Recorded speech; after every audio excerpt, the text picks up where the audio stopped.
my dear students. I hope you all are very fine and you are doing well at your home.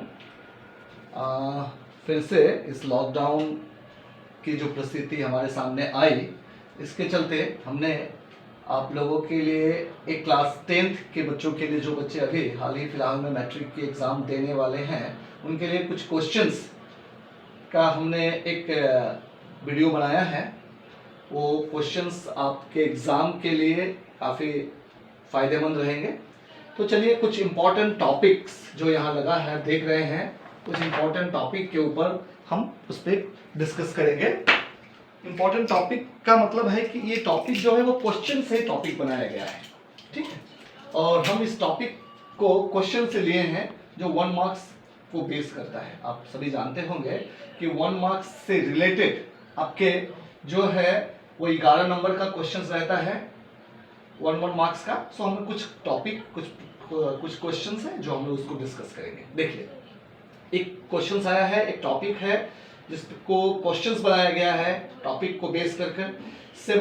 About 75% of population of Asia live in, यानी कि 75% population Asia का वो कौन सा reason में रहता है। Geography का क्वेश्चन है, तो इसका आंसर हम फटाफट देख लेते हैं कि इसका आंसर है मॉनसून रीजन में रहता है। कौन सा रीजन में रहता है? तो मॉनसून रीजन में रहता है। 75% of population of Asia live in कहाँ रहता है? तो मॉनसून रीजन में पाया जाता है। ये क्वेश्चंस आपके मल्टीपल चॉइस में भी रहेंगे या डायरेक्ट क्वेश्चंस में रहेगा, तो आपका आंसर मॉनसून रीजन है। अगर 75% of population live in Asia, Europe, इस प्रकार के आएगा। अगर एशिया आता है तो आपका उत्तर होगा मॉनसून रीजन, ठीक है। चलिए दूसरे प्रश्न को देख लेते हैं जो आपका चैप्टर है, सेकंड चैप्टर से लिया गया है।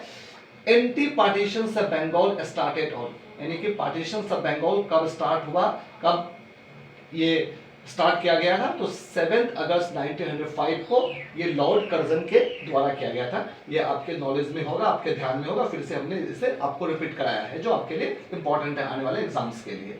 चलिए एक दूसरा प्रश्न देख लेते हैं। आर्टिकल्स इन यूएन, यूनाइटेड नेशंस के चार्टर्स में टोटल कितने आर्टिकल्स हैं? आपने पढ़ा होगा, आपके जहन में भी होगा, फिर हमने आपको रिवाइज करा दिया है। 111 याद रखना, सिंपल सा बात है। 111 छोटी सी बातें हैं, ध्यान में रखना है। 111 यानी कि 111। चलिए एक इंपॉर्टेंट टॉपिक है, एक इंपॉर्टेंट टॉपिक है जो आपके लिए इंपॉर्टेंट है। देखिए, हौस्ती विद्या नर्व, ये एक आता है। ये क्या है? ऐसा शब्द आपको आएगा जो आप कंफ्यूज हो जाएंगे, इसलिए हमने आपको ये वर्ड ही लिखा है, हौस्ती विद्या नर्व। क्या है हौस्ती विद्या नर्व? क्या है? ये एक किताब है जो रिटेन बाय, किसके द्वारा लिखा गया?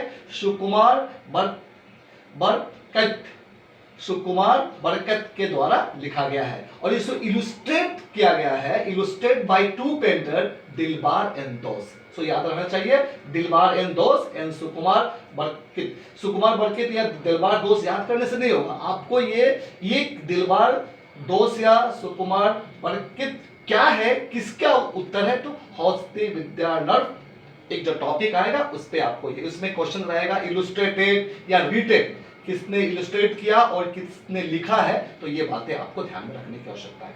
चलिए दूसरा प्रश्न को देख लेते हैं। Human rights preservation act pass in India.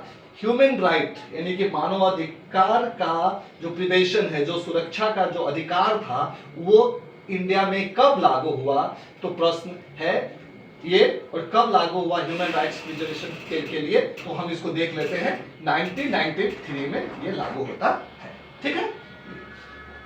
अगला हम देखते हैं, एक प्रश्न है आपके लिए, आईडीबीआई। ये आईडीबीआई ऐसा आ जाएगा तो क्या होगा आईडीबीआई? तो आईडीबीआई कंफ्यूजन होने की आवश्यकता नहीं है। आईडीबीआई ऐसा है, आपने पढ़ा ही होगा, बस आपके ध्यान में डाल देता हूं। आईडीबीआई एक बैंक है, इस बैंक का फुल फॉर्म आता है, आपको एग्जाम में पूछा जाता है। तो आई इंडस्ट्रियल, डी डेवलपमेंट, बी मतलब बैंक, आई मतलब India, industrial development bank of India की बात यहाँ की जा रही है, ठीक है।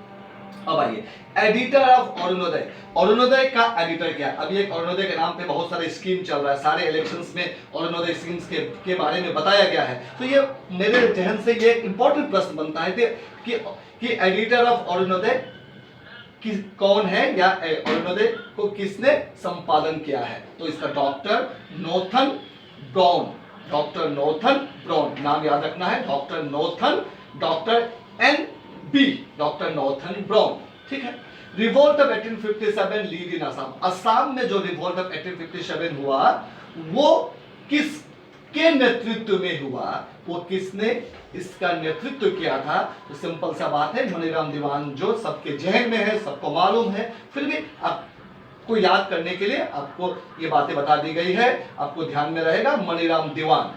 चलिए खिलाफत मूवमेंट देख लेते हैं। खिलाफत मूवमेंट के संदर्भ में प्रश्न पूछा था, इसके लीडर कौन थे? अक्सर लीडर के बारे में प्रश्न पूछा था। तो टू अली ब्रदर्स याद रखना है, to Ali brother, Maulana Shaukat Ali and Mohammad Ali, Maulana Shaukat Ali and Mohammad Ali की बातें हैं। टू अली ब्रदर, दोनों अली ब्रदर है, इसलिए मौलाना शौकत अली एंड मौलाना मोहम्मद अली, इस बात को ध्यान रखना है। Largest democratic country in the world, world में, विश्व में सबसे बड़ा प्रजातांत्रिक देश कौन सा है? ऐसा प्रश्न रहेगा आपके ऑप्शन में। USA, England, America, Japan, Russia, Australia, बहुत सारे रहेंगे, उसमें इंडिया भी एक ऑप्शन रहेगा। तो स्वाभाविक रूप से हम जानते हैं कि सबसे बड़ा एक प्रजातांत्रिक देश हमारा भारत ही है।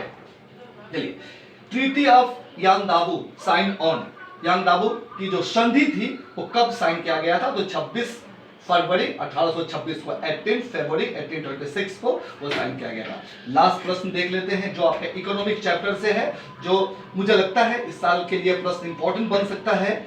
Non legal tender money, non legal tender money क्या होगा? इसके लिए ऑप्शंस रहेंगे आपके अलग अलग, ठीक है। उसमें जो ऑप्शन सही ऑप्शन होगा या नॉन लीगल टेंडर मनी के संदर्भ में जो बातें आएगी वो चेक मनी को नॉन लीगल टेंडर मनी कहा जाता है।